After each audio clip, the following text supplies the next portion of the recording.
एक विकसित देश की क्या पहचान है? कब कहा जाए कि एक देश ग्रो कर रहा है और कब नहीं? अब बेशक इसका कोई एक जवाब तो नहीं है।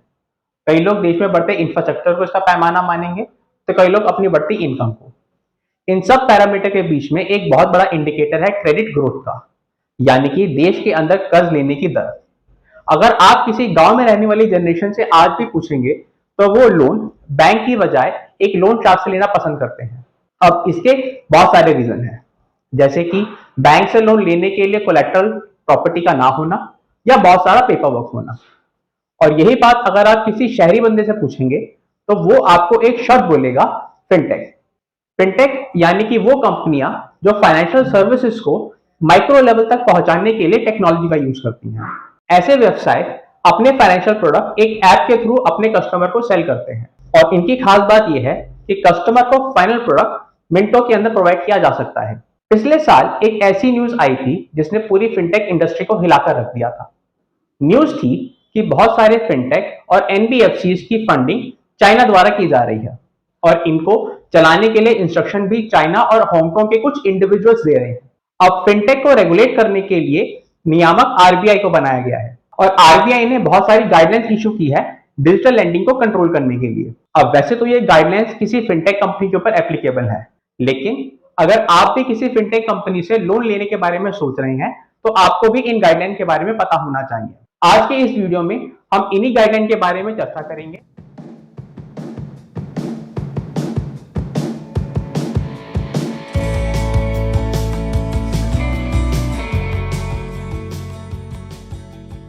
अब फिनटेक ऐप की सबसे बड़ी प्रॉब्लम है प्रेडेटरी लेंडिंग, यानी कि धड़ल्ले से लोन बांटना बिना बोरोर की पेइंग कैपेसिटी को जाने। आरबीआई की गाइडलाइन ने सबसे पहला काम किया कमर्शियल बैंक जैसे कि एसबीआई हो गया, पीएनबी हो गया, एक्सिस बैंक हो गया, कॉर्पोरेट बैंक्स और एनबीएफसी को अपने दायरे के अंदर लेकर आना।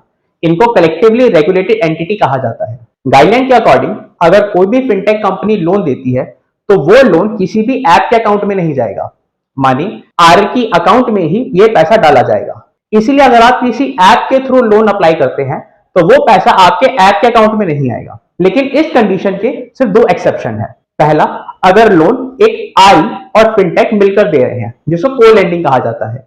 और दूसरा, लोन देने का पर्पस डिफाइंड है, that is the end use of loan is already specified. सिर्फ इन्हीं दो केसेस में पैसा आपके ऐप के अकाउंट में दिया जा सकता है। ज्यादातर लोन देते समय बहुत सारी फीस और चार्जेस कलेक्ट किए जाते हैं। गाइडलाइंस ने आरई को अनेबल किया है कि ये सारे फीस और सारे चार्जेस डायरेक्टली आरई फिनटेक को पे करेगा, यानी कि फिनटेक अपने बोरोवर से कोई भी फीस और चार्जेस नहीं कलेक्ट करेगा। दूसरी बात, बोरोवर के लिए लोन की कॉस्ट क्या रहेगी, इसको भी गाइडलाइन ने एक एनुअल परसेंटेज रेट के नाम से डिफाइन कर दिया है। एपीआर एक ऐसी कॉस्ट है जो एक बोरोवर के लिए फाइनल है। गाइडलाइन ने बोरोवर को एक और डॉक्यूमेंट प्रोवाइड किया जिसको की फैक्ट स्टेटमेंट कहा गया। अब ये केएफएस का जो फॉर्मेट है वो भी गाइडलाइन के अंदर आरबीआई ने डिफाइन कर दिया है। ये केएफएस बोरोवर के लिए एक ग्रंथ का काम करेगा, यानी कि लोन सर्विसिंग से रिलेटेड जितनी भी इंफॉर्मेशन है वो सारी की सारी इस की फैक्ट स्टेटमेंट के अंदर प्रोवाइड की जाएंगी। अगर आपने लोन लिया है तो उसको वापस भी करना पड़ेगा। जब भी लोन रिकवरी की बात आती है, तो एक रिकवरी एजेंट का यूज किया जाता है। ये रिकवरी एजेंट अपने पास्ट की एक्टिविटीज की वजह से बहुत न्यूज में रहे हैं। गाइडलाइंस के अकॉर्डिंग आरई को बोरोवर को लोन देते समय ही एक रिकवरी एजेंट के बारे में इंफॉर्मेशन देनी पड़ेगी। बेशक अगर वो आरई एक फिनटेक को भी अपॉइंट करता है एज अ रिकवरी एजेंट, तो ये इंफॉर्मेशन भी बोरोवर को बिफोर हैंड दी जाएगी। अब आपके मन में एक सवाल तो जरूर आएगा कि व्हाट इफ एक फिनटेक इन गाइडलाइंस को फॉलो ना करे, उस केस में आपके पास क्या सॉल्यूशंस अवेलेबल हैं। गाइडलाइंस के अकॉर्डिंग आरई और फिनटेक को एक नोडल ग्रीवांस ऑफिसर को अपॉइंट करना पड़ेगा, जिसकी जानकारी वो अपने ऐप, वेबसाइट और की फैक्ट स्टेटमेंट में आपको प्रोवाइड कराएगी। और इन ऑफिसर्स की जिम्मेदारी होगी कस्टमर की कंप्लेंट को रिजॉल्व करने के लिए। और अगर एक बोरोवर की कंप्लेंट 30 डेज के अंदर रिजॉल्व नहीं होती, तो उसके पास आरबीआई के पास जाने के लिए भी ऑप्शन अवेलेबल है। आरबीआई ने अपनी गाइडलाइंस में प्रेडेटरी लेंडिंग को डील करने के लिए भी प्रोविजन डाले हैं। कोई भी आरई बोरोवर को लोन देने से पहले उसकी क्रेडिट वर्दीनेस को चेक करेगा, और बोरोवर की क्रेडिट लिमिट को तभी बढ़ाया जाएगा जब उसका कंसेंट लिया गया है। इन गाइडलाइन का सबसे इंपॉर्टेंट फीचर है कूलिंग ऑफ पीरियड, यानी कि अगर बोरोवर समय से पहले अपने लोन को रीपे करना चाहता है, तो एक आरई या फिनटेक उसको कुछ समय प्रोवाइड करेगा।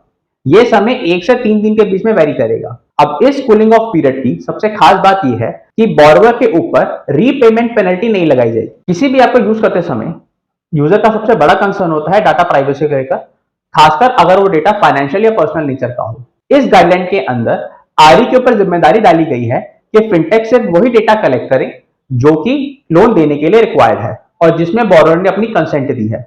ऐसा कोई भी डेटा कलेक्ट ना किया जाए जिसमें बोरोअर ने अपनी कंसेंट नहीं दी हो और जो लोन सर्विसिंग के लिए इंपॉर्टेंट ना हो। डाटा सर्वर्स की फिजिकल लोकेशन को भी इंडिया के अंदर रखने का प्रोविजन डाला गया है और खास करके आपके फोन का इंटरनल डेटा कोई भी फिनटेक एक्सेस नहीं कर सकता। इन गाइडलाइंस के थ्रू आरबीआई ने इंश्योर किया है कि बोरोअर का डेटा सिक्योर रहे और अगर कोई भी फिनटेक आपका डेटा किसी थर्ड पार्टी के साथ शेयर करना चाहता है तो उसमें भी बोरोअर की कंसेंट रिक्वायर्ड होगी। हालांकि एज अ बोरोअर एक आरई और फिनटेक के बीच में क्या रिलेशन है इससे आपको कोई फर्क नहीं पड़ना चाहिए, लेकिन इस गाइडलाइन के अंदर आरई के ऊपर जिम्मेदारी डाली गई है कि फिनटेक अपना काम ठीक से कर रहा है या नहीं। अब चाहे वो ऐप मेंटेनेंस से रिलेटेड हो, डाटा प्राइवेसी से रिलेटेड हो, रिकवरी गाइडलाइन से रिलेटेड हो। इन गाइडलाइंस की स्टडी करके ये तो पता लगता है कि आरबीआई प्रोएक्टिव स्टेप्स ले रहा है डिजिटल लैंडिंग को सपोर्ट करने के लिए। आरई और फिनटेक के बीच में एक बहुत बड़ा इंस्ट्रूमेंट होता है फर्स्ट लोन डिफॉल्ट गारंटी, जिसको एफएलडीजी कहा जाता है। ये एक इंस्ट्रूमेंट है आरई और फिनटेक के बीच में जिसके अंदर फिनटेक आरई को लोन्स के लिए गारंटी करता है जो उसके प्लेटफॉर्म के थ्रू डिस्ट्रीब्यूट किए जा रहे हैं। रिसेंटली आरबीआई ने इस गारंटी के ऊपर 5% की लिमिट लगा दी है। आपको बता दें इससे पहले ये लोन की गारंटी 100% पे जाती थी और ऑन एन एवरेज 20 से 25% के बीच में वेरी करती थी। इस 5% की लिमिट से आरबीआई ये बताना चाहता है कि आरई सिर्फ उतना ही लोन दे जितना उनकी लिमिट में अवेलेबल है, एक्सेसिव लेंडिंग ना की जाए जिसको renting out of balance sheet कहा जाता है। फिनटेक इंडिया के अंदर अपनी स्टार्टिंग स्टेजेस में है और आरबीआई की ये गाइडलाइंस इंश्योर करती हैं कि एक फिनटेक की ट्रू ग्रोथ हो, यानी कि इकोनॉमी के अंदर क्रेडिट बबल ना बन पाए, जो कि प्रेडेटरी लेंडिंग का सबसे बड़ा खतरा है। आने वाले समय में फिनटेक लाइमलाइट में रहेगा। We are keeping a close eye on it and so should you. अगर आपको हमारा कंटेंट अच्छा लगा तो please like, share and subscribe. और अगर आप हमारी महाभारत सीरीज को देखना चाहते हैं तो उसका लिंक आपको डिस्क्रिप्शन में मिल जाएगा। Thank you for your time.